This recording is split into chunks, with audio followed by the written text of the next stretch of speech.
আমি না একদম মিডল ক্লাস ফ্যামিলিতে বিলং করি, সেক্ষেত্রে ১,০০০ টাকা মানে আমার কাছে কিন্তু অনেক টাকা। ১,০০০ টাকার জুতো মানে সত্যি কথা বলতে আমার কাছে অনেক, অনেক টাকার জুতো। অনেকে ভাবতে পারে যে মাত্র তো ১,০০০ টাকা।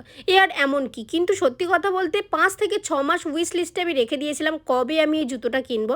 আর ফাইনালি আমি জুতোটা কিনতে পেরেছি। ১,০০০ টাকাটা ম্যাটার করে না, নিজের শখটা পূরণ করতে পারি নিজের পরিশ্রমের টাকায়। এটাই সবথেকে বড় পাওনা আমার কাছে। সত্যি কথা বলতে অনেকে ভাবতে পারে যে এটা শো অফ করছে, কিন্তু এটা একদমই শো অফ না। আমার পরিশ্রমের টাকায় যখন আমি কোনো কিছু কিনি না, আমার এত ভালো লাগে সেটা তোমাদের সঙ্গে শেয়ার করতে পারি, এটা আরও বেশি ভালো লাগে। অনেকে অনেক বাজেভাবে মন্তব্য করতে পারে, কিন্তু আমার তাতে কিচ্ছু যায় আসে না। যারা পরিশ্রম করে টাকা ইনকাম করে তারাই জানবে, তারাই এই মর্মটা বুঝতে পারবে যে আমি কি বলতে চাইছি।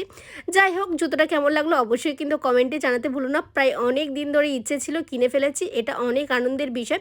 তোমাদের ভিডিওটা কেমন লাগলো? হ্যাঁ রে হ্যাঁ, ফেস ওয়াশ আর স্ক্রাবারটাও কিনেছিলাম। টাটা।